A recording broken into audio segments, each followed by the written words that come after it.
Hello dear student, एक बार फिर से आप सभी का वेलकम करता हूं आपके अपने ऑनलाइन प्लेटफॉर्म प्रशिक्षण क्लासेस पर। डियर स्टूडेंट, आज हम लोग एक डिजीज अर्थात रोग पर बात करने वाले हैं जिसे सिकल सेल एनीमिया के नाम से जाना जाता है। और आप लोग पढ़े होंगे या जानते ही होंगे कि यह एक कैसा रोग है, तो वंशानुगत रोग है। और अंतर्राष्ट्रीय सिकल सेल एनीमिया के उन्मूलन का प्रारंभ माननीय प्रधानमंत्री नरेंद्र मोदी ने 1 जुलाई 2023 को मध्य प्रदेश में प्रारंभ किया। और अगर हम बात करें तो इसका जो लक्ष्य है कि सिकल सेल एनीमिया से भारत मुक्त बनाना 2047 है। सिकल सेल एनीमिया में आरबीसी के आकार में परिवर्तन आ जाता है। आकार में परिवर्तन का मतलब जो आरबीसी का आकार होता है वो बाईकानक्यों या द्विअवतली होता है, लेकिन सिकल सेल एनीमिया नामक रोग में आरबीसी का आकार हशियाकार या अर्ध चंद्राकार हो जाता है। और जब आरबीसी के आकार में परिवर्तन होगा डियर स्टूडेंट, तो आरबीसी सही तरीके से ऑक्सीजन का परिवहन नहीं कर पाएगी। और जब ऑक्सीजन का परिवहन नहीं हो पाएगा तो हमारे शरीर में तमाम प्रकार की समस्याएं उत्पन्न होंगी, क्योंकि आप लोग जानते होंगे कि माइटोकॉन्ड्रिया में ग्लूकोज का जो विखंडन होता है वो ऑक्सीजन की उपस्थिति में होता है। और हमारे प्रत्येक सेल को ऊर्जा कहां से मिलती है? जब ग्लूकोज का विखंडन ऑक्सीजन के द्वारा किया जाता है, एटीपी के रूप में बदलता है, तो हमें क्या मिलता है? ऊर्जा मिलता है। तो अत्यधिक जो है थकावट होगा और चिड़चिड़ापन होगा, हमें जो है हमारा काम करने में मन नहीं लगेगा। तो आइए आज देखते हैं सिकल सेल एनीमिया के बारे में। ऐसे हर दिन आप लोगों को कुछ न कुछ नया मिलता रहेगा जो है। तो आइए हम लोग क्या देखने वाले हैं मेरे डियर स्टूडेंट, तो sickle cell anaemia. Sickle cell anaemia के बारे में हम लोग अध्ययन करने वाले हैं। और इसका उन्मूलन का प्रारंभ की अगर बात कर लें, इसका उन्मूलन का प्रारंभ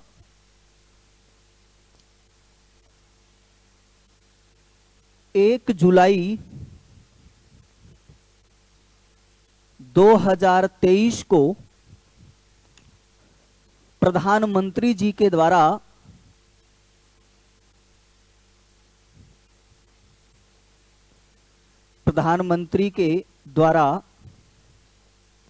मध्य प्रदेश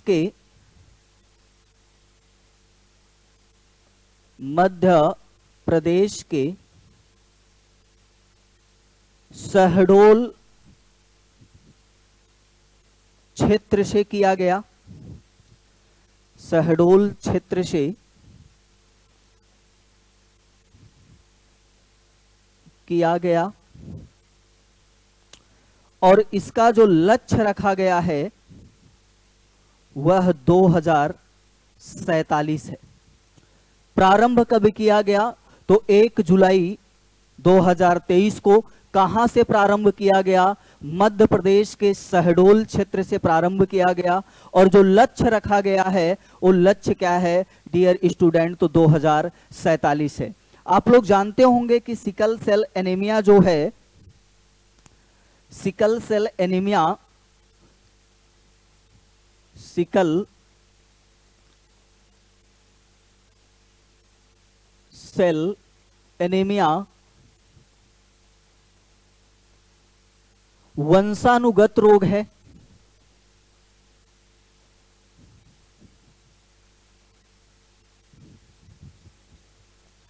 इस रोग में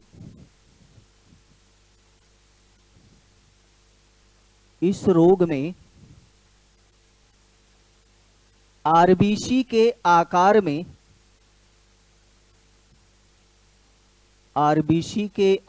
में परिवर्तन हो जाता है।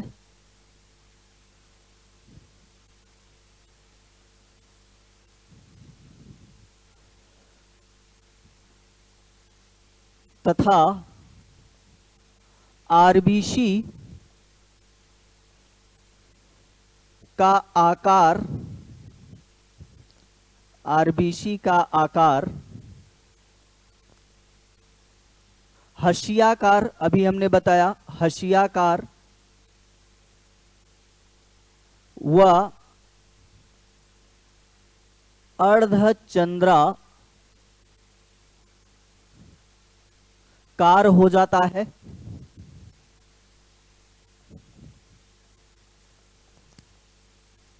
जिससे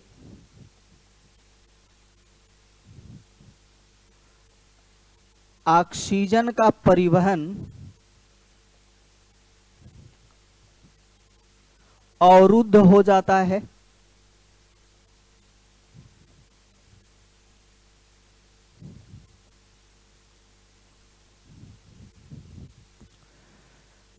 तो आरबीसी के आकार में क्या हो जाता है डियर स्टूडेंट, परिवर्तन हो जाता है। और आरबीसी का आकार कैसा हो जाता है, तो हशियाकार हो जाता है। कैसा हो जाता है, हशियाकार, या आप कह सकते हैं अर्धचंद्राकार हो जाता है। और जब आपके एक छोटा सा एग्जाम्पल ले लीजिए, इसके आकार में ही परिवर्तन हो जाएगा, तो जो आरबीसी का मुख्य कार्य है क्या सही तरीके से कर पाएगा, क्या नहीं कर पाएगा। आरबीसी का मुख्य कार्य क्या होता है कि हीमोग्लोबिन की सहायता से ऑक्सीजन का क्या करना, परिवहन करना। तो जब ऑक्सीजन का परिवहन नहीं हो पाएगा तो हमारे शरीर में तमाम प्रकार की समस्याएं उत्पन्न होगी। अगर हम बात करें आरबीसी के बारे में, तो आरबीसी का जो आकार होता है, आरबीसी का आकार द्विअवतली होता है। कैसा होता है, द्विअवतली होता है। और अगर हम बात करें तो आरबीसी का थोड़ा सा जीवन काल पे बात कर लिया जाए। आरबीसी का जो जीवन काल होता है वह कितना दिन होता है डियर स्टूडेंट, तो 120 दिन होता है। और आरबीसी की अगर हम बात करें निर्माण कहां पर होता है, आरबीसी का निर्माण कहां पर होता है, तो लाल अस्थि मज्जा, आप कह सकते हैं रेड बोर्न मैरो में होता है। और अगर हम बात कर लें इसका कार्य क्या होता है, आरबीसी का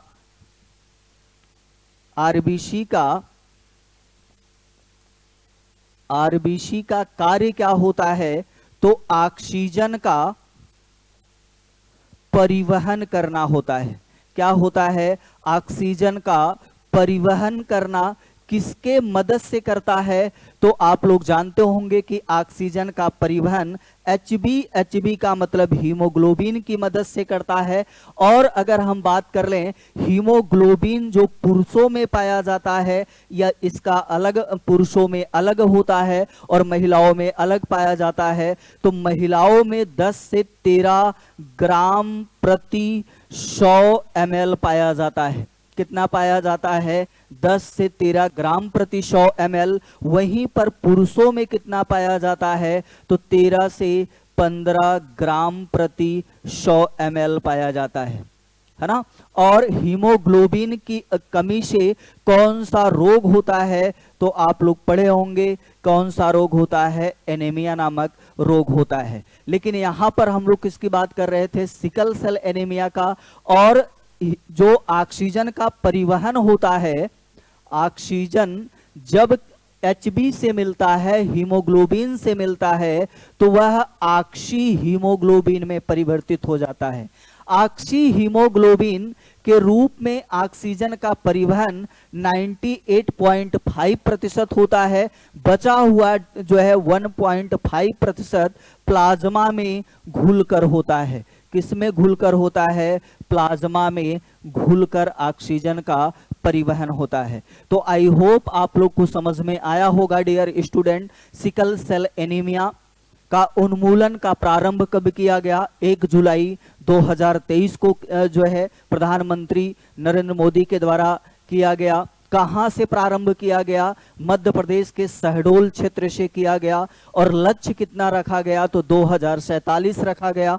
इसमें समस्याएं क्या होती हैं, तो हमने बताया कि आरबीसी के आकार में क्या हो जाता है, परिवर्तन हो जाता है। और जब आरबीसी के आकार में परिवर्तन होगा तो हमारे शरीर में सही तरीके से ऑक्सीजन का परिवहन नहीं हो पाएगा, क्योंकि हमने यहाँ पर लिखा है कि जो है आरबीसी का मुख्य कार्य क्या होता है, ऑक्सीजन का परिवहन करना। किसकी मदद से परिवहन करना, तो अगर हम बात करें तो हीमोग्लोबिन पुरुषों में कितना पाई जाती है, महिलाओं में कितने मात्रा में पाया जाता है हीमोग्लोबिन। और हमने बताया जब हीमोग्लोबिन ऑक्सीजन से अभिक्रिया करता है तो ऑक्सी हीमोग्लोबिन में परिवर्तित हो जाता है और ऑक्सीजन का परिवहन ऑक्सी हीमोग्लोबिन के रूप में 98.5% होता है। बचा हुआ 1.5% प्लाज्मा में घुलकर होता है। और एक चीज और आप लोगों को बता दें कि जो ये सिकल सेल एनीमिया होता है, इसको आप लोग नोट करके लिख लेंगे, sickle cell anaemia, sickle cell anaemia malaria नामक रोग में, मलेरिया नामक रोग में लाभदायक होती है, लाभदायक होता है। और आप लोगों को पता होगा, है ना, प्लाज्मोडियम के द्वारा जब मादा जो है एनफ्लीज मच्छर प्लाज्मोडियम को हमारे ब्लड में डालता है तो हमें कौन सा रोग होता है, मलेरिया नामक रोग होता है, जिसमें आरबीसी का जो है संख्या में क्या होती है, तेजी से गिरावट होने लगती है ना। तो आज के लिए डियर स्टूडेंट बस इतना ही, फिर मिलते हैं अगले जो है वीडियो में कुछ नए डिजीज के साथ। आप सभी को थैंक यू, धन्यवाद।